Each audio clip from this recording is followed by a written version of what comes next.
was a great team win, and we knew that it would be a tough game. They got a great offensive team, obviously a great quarterback who's really hard to contain. But I think our offense did a fantastic job in this game. I'm so proud of our team. It's a great team win, but our offense controlled the tempo of the game, especially in the second half. And I think that was the difference in the game, having over 500 yards of offense. But the key to it was being 11 of 14 on third down and being able to keep the ball, which kept it away from them, which was a real key. But this is probably as close to a complete game, even though, you can say, wow, they had some really good plays. Yeah, they did. They got some really good players. But our guys fought. They competed. I'm really proud of them. Probably as close to a complete game as we played, all year, and we needed to play a game like that. But the whole idea going into the game was just keep playing the next play, just focus on the next play, be in the moment, and I thought they did a wonderful job of that. Even when we got ahead by 14 points, we controlled, took a lot, 7 minutes off the clock, got back out on defense and got them stopped. So really great win for us. And this team has created an opportunity where now they got to make a choice.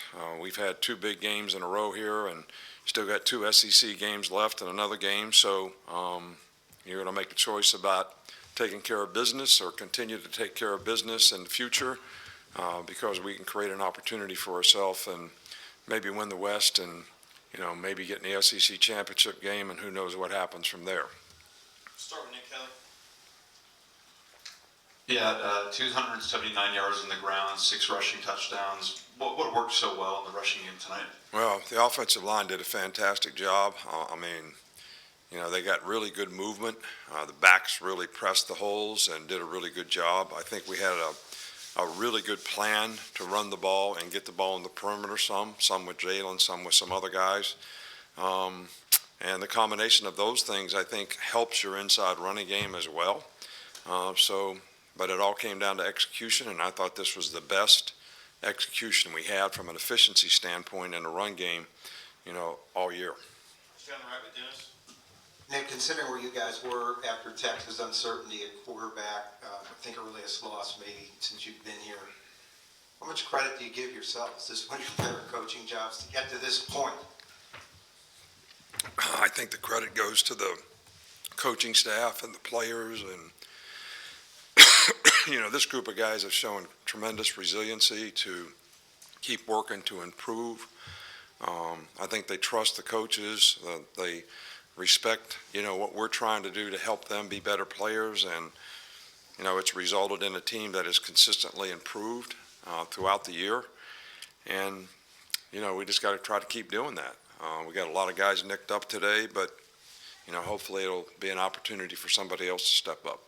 Charlie, we'll stay over there. Speaking of those nicked up guys, do you have an update on Deontay Lawson and Jalen Key? One guy has an ankle, one guy's got a quad. I don't know how bad the injuries are until they do MRIs and all that kind of stuff. But so I can't tell you more than that. Back on the left with Scott. Nick, it looks like he's improvised runs, Jalen, and then he's had some predetermined runs that kind of grown as the year goes. He's really an elite runner. Has that been the case? Yes. Some of the pass plays, we did run one quarterback draw, but some of them are just getting him to step up in the pocket, and then, if it opens up, he has the option to run or throw. And we do have some quarterback runs on the perimeter that he did a nice job of executing, and we did a nice job of blocking on the perimeter. So it's a combination of both. But I think the fact that we do that, just like if you look at it from the other perspective, because their quarterback's such a good runner on the perimeter, we're playing stuff to try to make sure we got enough guys to take care of him. And they hit a post on us, and we bust in the back end worrying about him running the ball. The first touchdown that they scored. So it creates some issues for you on defense, and hopefully we can keep building on that. Ryan? Yeah, this looked like it was a shootout back and forth with the quarterbacks, but what was the message? Looked like third quarter, you guys made the stop. How big was that? What was the message to your team to get that stop? Well, I think that when you're playing in a game like this, you got to encourage the defensive players to keep playing. And I think the thing that got us when he ran for 160-some yards, and most of those were on pass plays. It wasn't like they were designed quarterback runs. We had spies on him. Spy couldn't get him on the ground. We rushed 4 guys. So the best success we had was actually rushing 5. Kept him in the pocket, pressed him up a little bit. But, the message was we told him at halftime we got to be a little more aggressive. We're going to have to play man-to-man. We're going to have to push the pocket on the guy. So, and we did a pretty good job of that. And, of course, Dallas getting the tip ball and getting the interception, was huge in the game. And that's how you got to play. But the last 4 times they had the ball, we got stops on defense, which was, huge when the score's 28-28. But the offense did a great job of controlling it, so they didn't get it back very much. Blake? Nick, where have you seen Jalen grow these last 2 months, and what's next for his progression? Well, it's obvious that the guy is much more comfortable as a passer. He's reading things more quickly, getting the ball to the right guy. He's making really good decisions when he has to improvise. And those things we want to continue to help him grow and develop. But I think he's learned to play the next play. I think that, early in the year he would get frustrated if he made a bad throw or whatever. And, now he's learning to just play the next play. And that's what I told the players, before we played the game. I said, you got to keep playing the next play. You got to be in the moment, because the next play may be the play that is the difference in the game when you play games like this. So you can't worry about what happened on the last play, whether it was good or bad or whatever. And, he's bought into that, and I think that's helped him be more consistent. Johnny, the back? Hey, Coach, they got the double score end of half, and then they started the third quarter. They ended up scoring. The resiliency of your defense to have the mental toughness to overcome that and then get those 4 final stops to finish the game. What does that speak about the leadership in that group? Well, I think that the defensive players did a great job of responding after those 2 drives, which we didn't play very well in. But if we'd have just tackled the guy, we missed the tackle, with 12, 13 seconds to go, the clock probably would have ran out. Or maybe they could have kicked a field goal. I don't know. But, guy goes for the strip on the guy and misses a tackle, and the guy runs for a touchdown. So those are all things that we can learn from. But I think that our team has showed tremendous resiliency all year long.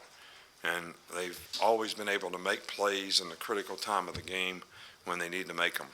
And get stops at A&M, played really good in the second half against Ole Miss, came back against Tennessee, got a lot of stops. So, this is because of leadership, but it's because of the competitive spirit of the group as well.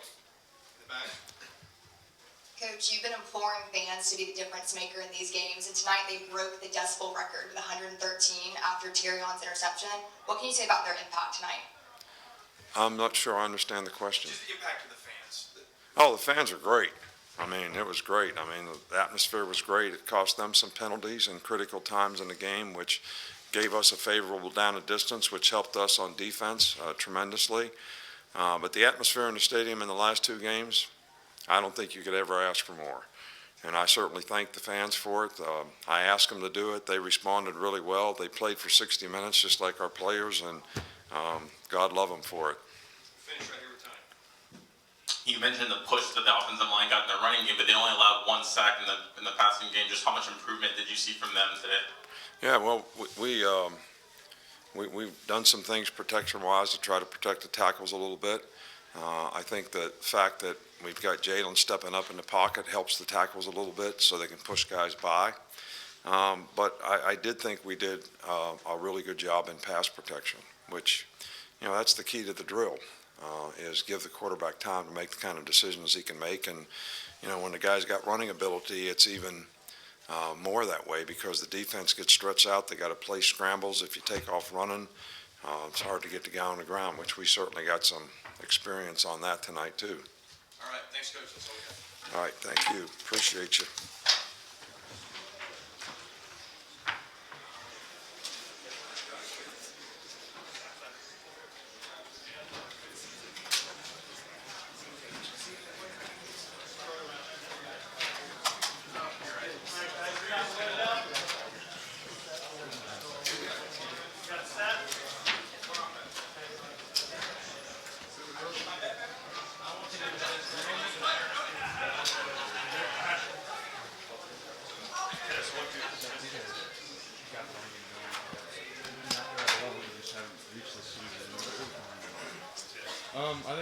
definitely we came out in the second half and Coach Reese said we're going to start running this ball vertically. He called a great game today, and we were doing some outside stuff, getting the ball in the perimeter to loosen up the inside run, and it really started rolling there. Knowing Coach Reese, the run down ball phrases thrown around, how much do you guys feel like you did that today? I think we got almost 300 yards, and that's a lineman's dream, so that was awesome. What's different about Jalen Milroe at this point in the season as compared to the first few weeks? I mean, he's always had that confidence. He's just getting more comfortable. He went out there today, and I'm just so proud of him. And he played his butt off, and I think he lanked a lot of people. Let all naysayers know. I think he let a lot of people know that. What do you see from in his eyes when he gets one of those big long runs? He's got a burst of speed. What's stood out with him? Excuse me? What do you see in him in those moments when he just takes off? I see a super hard runner. He's not afraid to lower his shoulder, and he's not afraid to make people miss. So when he gets in space, he's really dangerous. When he takes over his shoulder, how much does that energize the team? I mean, it's incredible. If you see a quarterback willing to put his body on the line like that for your team, it just means the world to us. I prefer him juke somebody out, but yeah, it's a lot of fun watching. He did plenty of that. Oh yeah, he did. Seth, how far have you guys come since the I think it's, we knew going into this year there's a lot of new people and a lot of new spots, and there's going to be a growing experience. And I think we're taking steps in the right direction each week, and we try our best to put together a full 60-minute game.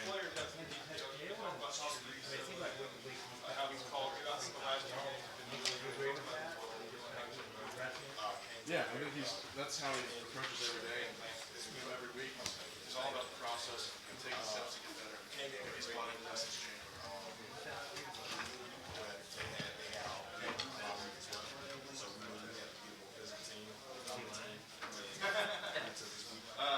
That guy, he's proven that he can beat you with his arms, he can beat you with his legs. It's very nice to have that true dual threat. He's a hell of a passer. Do you think the best form of when he's doing the best form of Jalen Milroe is just he went out there today and played his game. He took care of the ball, made great decisions, and got out of the pocket. You're rolling like that. Y'all got the monkey off your back a little bit with the fourth side, getting tired, in every game. Like the last one. How good is it to get that off your back, and then how much more do you guys think you can take to the Falcons line? It's very encouraging to see the progress. We've made some offensive line doing stuff to just get better in practice, like put people in their spots.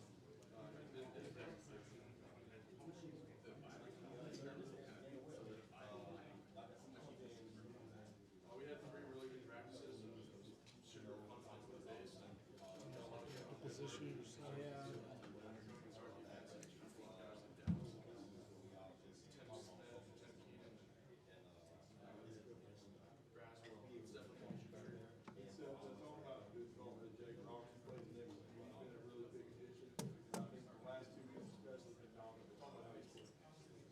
When he walked in the door as a freshman, he was going to and now he's starting to get comfortable. Making balls himself. He's just getting more comfortable in his position. He's built for it.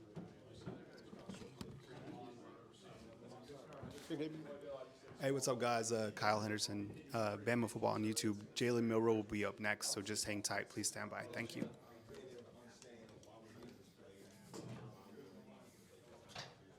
I guess that works.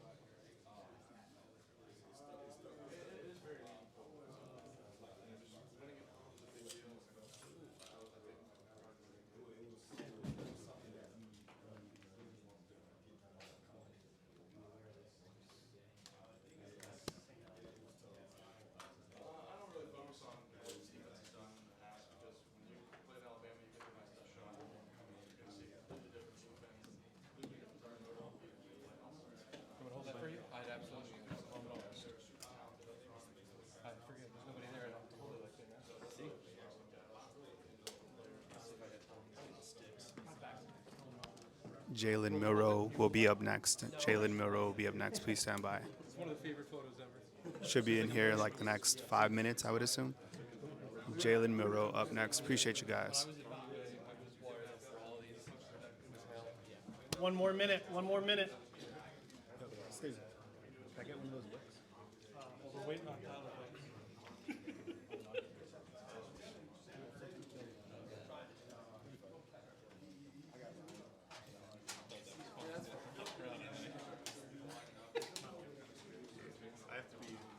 I'm just going to go live with you guys. So we'll just go from Jalen Milroe, then we'll go out to the stadium, and I'll do my post-game cut. So I'll cut everything individually after the game, but we're just going to go live from here on out.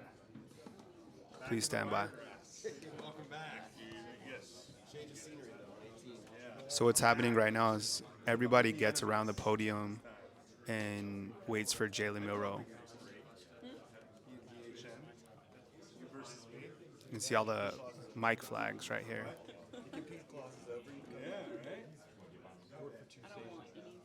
So I'm literally in the front of about soon to be 80 people. There's a photo. Where are you at?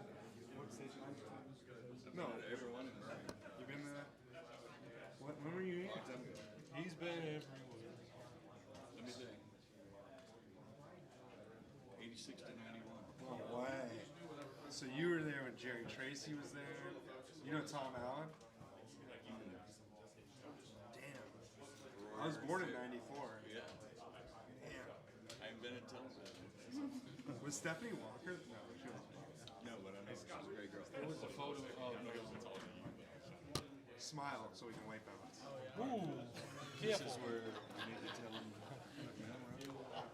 It's good you're low to the ground. Right.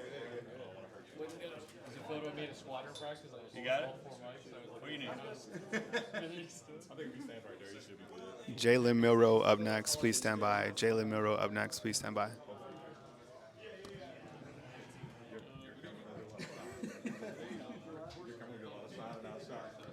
You're gonna give him some room, Johnny. No? Who do you? Commanders? No, okay. That's what I was saying. Cool. Yeah, they're down. They're not feeling too hot right now. They just traded away their whole team. We're gonna win tomorrow. And guess what? I'm gonna start doing the pattern math. Get to 4 and 6 before the bye. And anything happens. What's the get to 4 and 6 before the bye, and then anything happens. I guess I heard that if Jalen Milroe would have scored 5 rushing touchdowns, no other quarterback in college football history had done that. He ran for 4 on the night.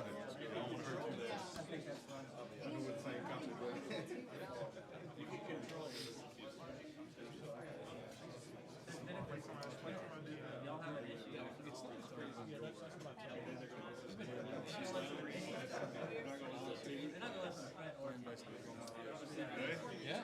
I feel like this year's been just 1 minute. This is just madness, you know? Like, obnoxious.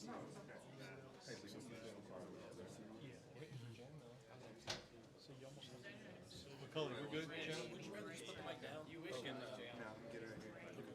There's literally everyone you saw in the press conference around the podium right now, waiting for Jalen Milroe.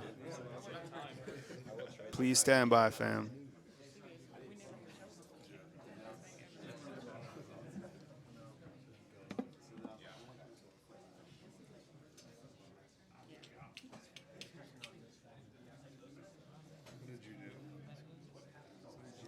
I don't post it on Instagram a lot. I get a cool video, I'm gonna post it.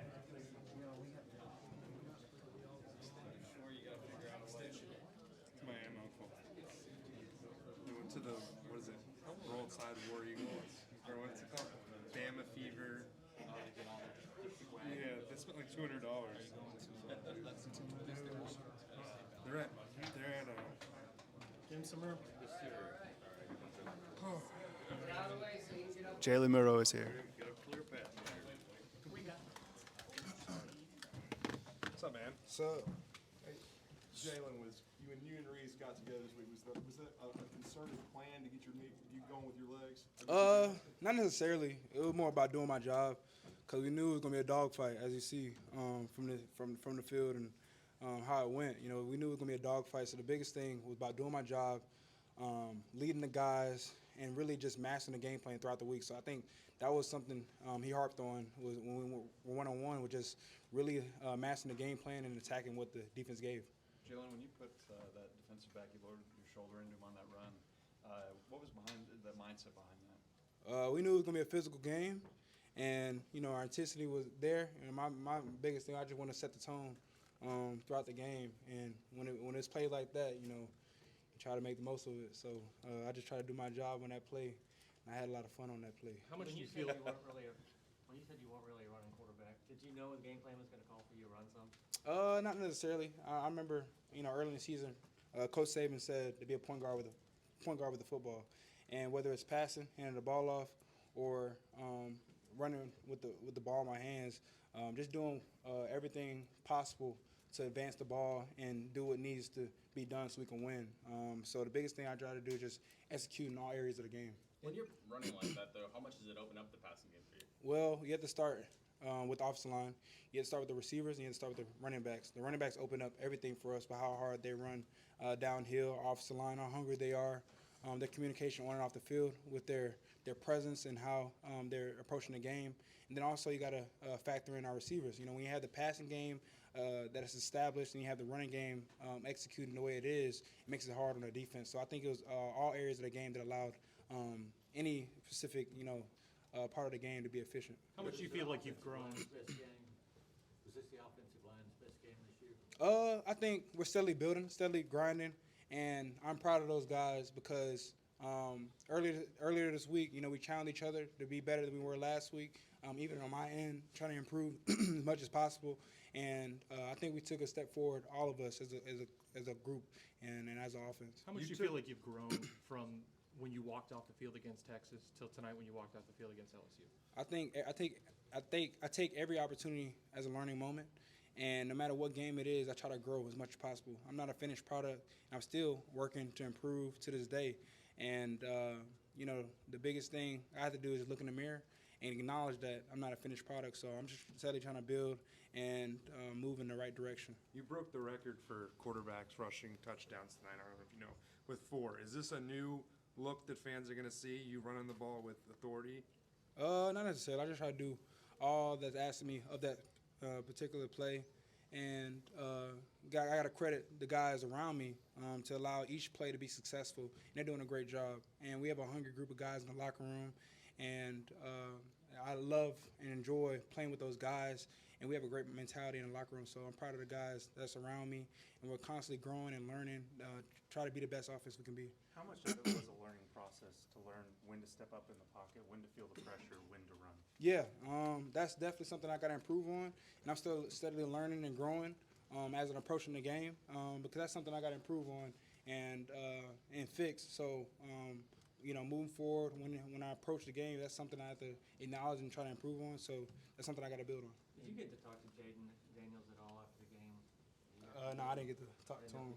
Yeah, I didn't get to talk to him. But, you know, with Jaden, you know, he played his tail off. He's a great quarterback, doing a great job with the LSU offense. And from me to him, man, keep growing, and you're a great quarterback. How much did you watch that, have to try to match that in your mind? Not necessarily, you know. My biggest thing was trusting our defense. With their game plan, how they approach the game, their mentality, through their preparation. So my biggest thing was just, you know, trying to be the best leader on offense, but also knowing that I can trust the defense and they're playing very hard, and yeah, just really leaning on those guys. What adjustments were made at halftime? One thing: do your job. Do your job. That was key to be successful in this game. Was doing our job. Whatever that play was, whatever opportunity we had, it was all about doing our job and acknowledging that it's a four-quarter game, and that's the biggest thing we've tried to preach in the locker room. You guys have survived some slugfests, some defensive slugfests. How good does it feel to know that you can have the defenses back and win a shootout as well? When we signed up for this game, we didn't sign up to win by 2 points, 3 points, 4 points. We signed up to win the game. So no matter who we play, you know, our approach, you know, approaching the week is doing our job and winning the game. So whatever happens, happens. But the biggest thing we have to do is constantly grow and learn from some things that some areas that we need to improve on. But our job is to win, and that's the that's the thing we're preaching in the locker room. And so we're steadily trying to build, but we're also going to enjoy the swim. Seth said you lanked some people tonight. How much did you hear lank from your teammates during the game? There's a whole lot of lanking that was going on out there, but those guys around me, they set the mentality, around us. With us having the smiles around the locker room, these are the opportunities that we want to have, and it comes with our preparation throughout the week. And the motto "Lank," we stand by it, we love it, and we try to approach it when we play. Hey, Jalen, you guys are battle tested, right? I mean, you guys just Texas A&M, Arkansas, Tennessee, LSU. Can you talk about that gauntlet stretch? You guys, if you feel you guys are battle tested? It's a grind. It's a grind. When you play this game, it's a war, and we have to approach every game as an opportunity to get better and seize the moment, and really, really approaching it as a time where we can win, but also acknowledging what areas we need to improve on. And I think we're doing a great job in the locker room with acknowledging that, whether it's offense, defense, or special teams. We're just trying to steadily grow. And then also, we have to acknowledge that we're playing in a hard division. We're going to get a lot of guys' best game, whether it's we're on the road or we're playing at home. We're playing tough opponents, and we see that, we know that, and our preparation is allowing us to grow and constantly build. So I'm excited for this team because we're now at a finished product, and I'm excited for what's to come. Do you think you got Nick Saban his birthday present that he wanted? I sure did. We sure did. I'm sorry. We sure did. We sure did. As you guys move forward, Coach challenged you guys saying you're coming off 2 big games at home. Moving forward, what's the message as one of the leaders of this football team to maintain this consistency? I think the biggest thing we have to do is just try to build and learn and acknowledge that we have a lot of season left. And with that, it's going to take a lot of learning moments and acknowledging that we're not a finished product. So we're going to constantly build and look to see what we need to improve on. You just beat a Heisman contender. Do you want to throw your name into a Heisman ring? No, not necessarily. I'm focused on trying to get better. I'm not nowhere where I want to be at, and there's some things I need to improve on. So I'm not, really just trying to be the best teammate I can be, learning and growing. Because like I said, I'm not a finished product, so I'm trying to build and learn. Because there's some things I need to fix from this game. Do you think there are many naysayers left? Well, we're gonna see. Thanks, man. Thanks, Jalen. Thank you. Thank you. Thank you. Yeah, no problem. Appreciate it. I realize how weak I am when I'm holding up 2 mics. I'm like, All right, we're going to go outside now. I'm going to do my post-game wrap-up. Stay with me. Stand by. I'll get a game book and get out of here, so just hang with me. We're going to the football field right now. Excuse me, Charlie. You're on this side. Sorry, guys. My card is up here, Scott. Okay. 1 second. I'm going to get a game book and we can write it in the stands because I got a little longer to write because I got to do 2. Yeah. thank you. Okay. All right. You guys want to stick with me? I'm going to the football fields. Just hang tight. We're going for a walk.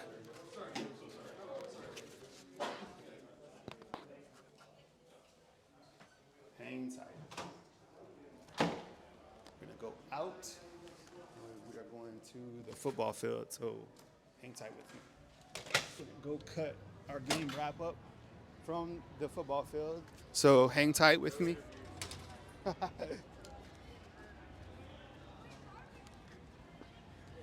1 second. Stay with me. Stay with me.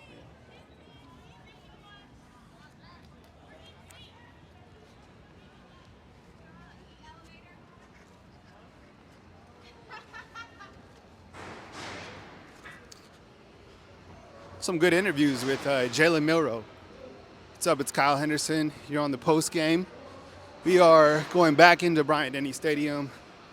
I'm going to do my post-game wrap. I got the game book.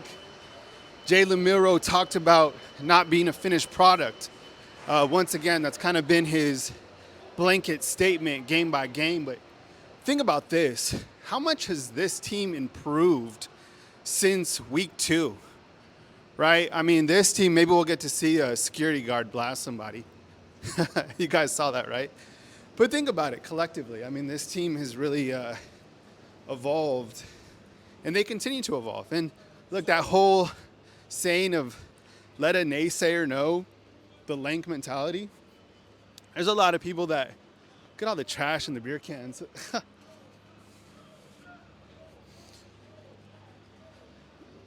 All right, I'm gonna set up and then we're gonna talk. We are going to talk. All right, let's get a good spot. Give me 1 second. All right. How about this? You guys see me right there?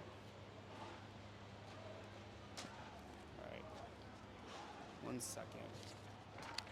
Let me look at the game stats real fast, and then we will roll.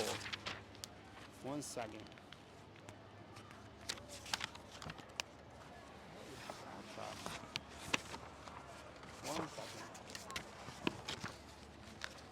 All right.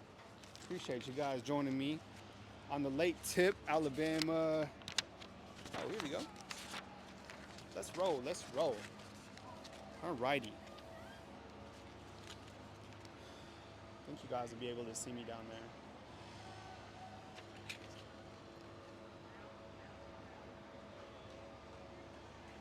All right. 1 second.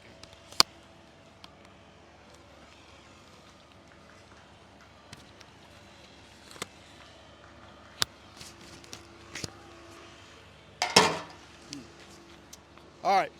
What's up, fam? Kyle Henderson coming to you from Bryant-Denny Stadium. This is the post-game wrap. I appreciate you guys being here, sticking with me late night. Alabama defeats LSU by a score of 42-28 in a game where Jalen Milroe used his legs. I think we were talking about when would that happen at some point in the season, and this was the game. 20 carries for 155 net yards, 4 touchdowns. It was a school record in terms of rushing touchdowns for a quarterback at the University of Alabama. In fact, if he would have ran for another touchdown, it's 5 rushing touchdowns, he would have been the only quarterback in college football history to achieve that feat, which is pretty crazy to think about. Jace McClellan also had a good night rushing the football. 20 carries for 63 yards and a touchdown. And then Roydell Williams, how about the play of him and how hard that he ran as well on only 6 carries for 56 yards, for a net 56 yards with a touchdown and an average of 9.3 yards per carry. By the way, Jalen Milroe had 7.8 yards per carry, was the most yards that he's ran for in his young career. I tweeted this out earlier in the night. Jalen Milroe, Kendrick Law, Isaiah Bond, and Kobe Prentice. What do they all have in common? They're all sophomores. Pretty impressive when you think about those type of weapons. And receiving-wise, Isaiah Bond, he was targeted 7 times on the night, came up with 5 receptions for 60 yards. And I posted a clip on YouTube Shorts, which you can go watch. So Isaiah Bond is at the front of the line when LSU is coming out of the tunnel. And he's just jawing with the guys. I mean, the guy has a dog mentality. And they're kind of pushing and shoving, and I like that. I mean, these wide receivers are growing up, and it's good to see those sophomores continue to be productive. Kendrick Law had 2 receptions for 25 yards, and how great does he look running the football? He runs great north and south, and I love him returning kicks. It seems like he's just 1 tackle away from taking one to the house. You also had Jam Miller, who had a reception for 35 yards, and Jace McClellan a reception for 42 yards. So, and these were some great plays by Jalen Milroe, being able to dump off the football to the running backs. I thought those running backs were in the right place, right time. Jalen Milroe dumps the ball off to these guys, and they get some big yardage after the catch. Kobe Prentice, 1 reception for 22 yards, and then C.J. Dupree, 1 reception for 11 yards. Didn't see too much production from Jermaine Burton tonight, only 3 receptions for 29 yards. Kind of, before we get to the defensive side of the ball, it was really interesting, and look, even Superman has an off night, but Will Reichard on the night missed 2 field goals. He was perfect up to this point in the season, was flawless, really, in all aspects of his game. Tonight, he misses 2 field goals, one from, 47 and one from 43 yards out.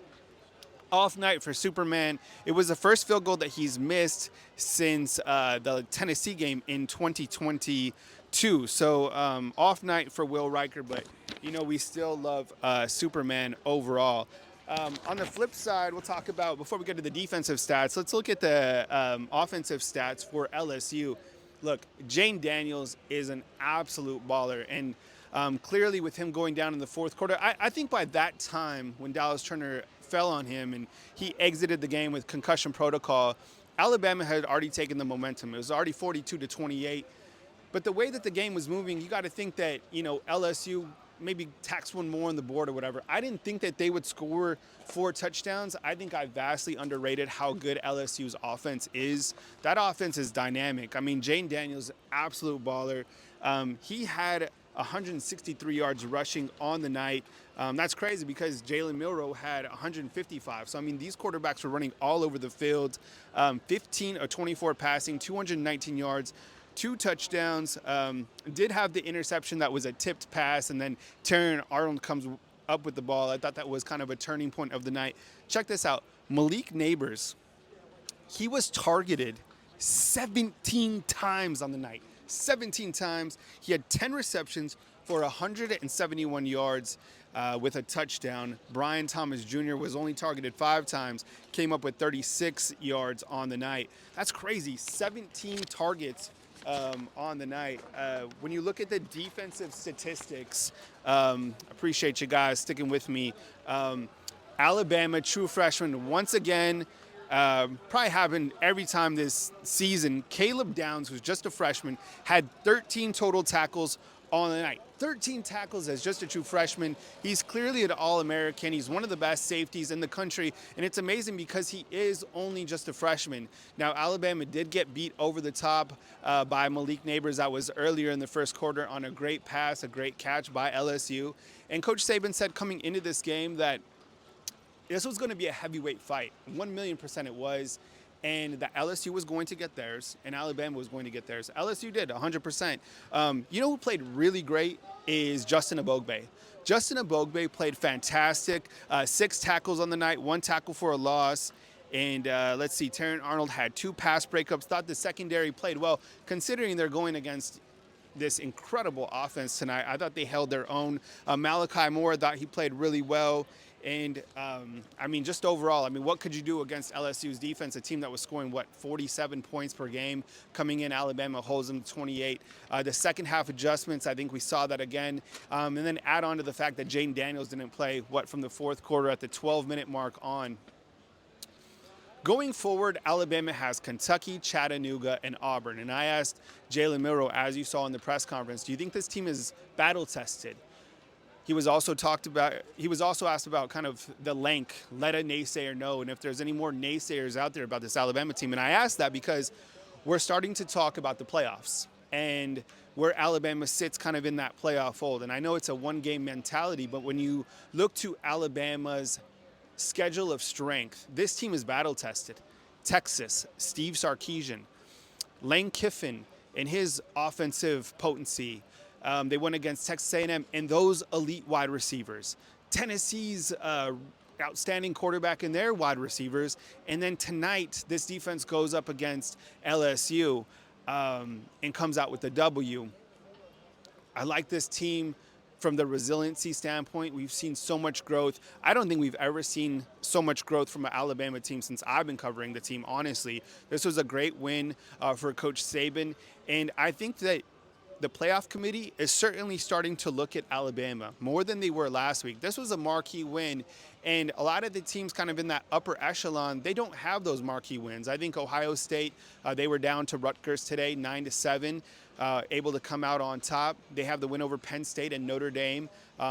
They're a good team, but I think there's so much parity. I know Michigan, kind of with all the stuff going on with them, but the committee's job is to rank them as a team. That's what they said, and they are undefeated.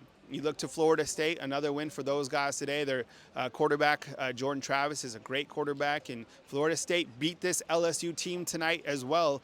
I think that was the first game of the season, right? 45-27 or something like that. So it does show, kind of from a scoring comparison.